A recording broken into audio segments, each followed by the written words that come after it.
tsara amin'n'ilay vatoso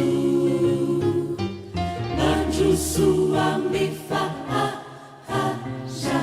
ny fikira mavity eny tompo manambara fa ho sambatra tokoa ka ho tsara miafahaza ny mpanompo maso eny tompo manambara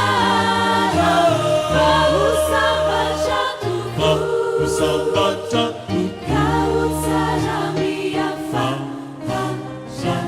ny mpanompo maso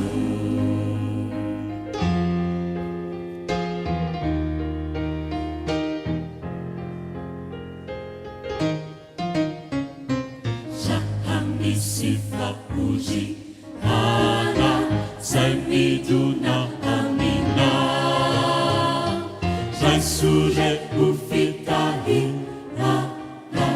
zay nomeny tompana nilalam-pijaliana zay aleanao izay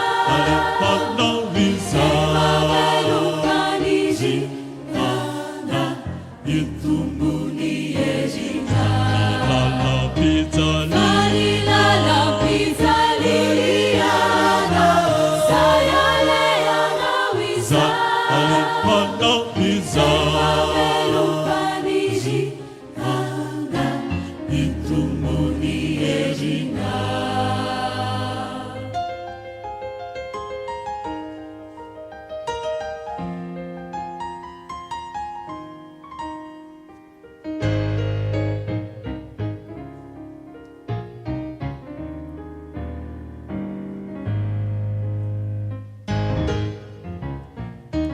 ni hati ni hati tsara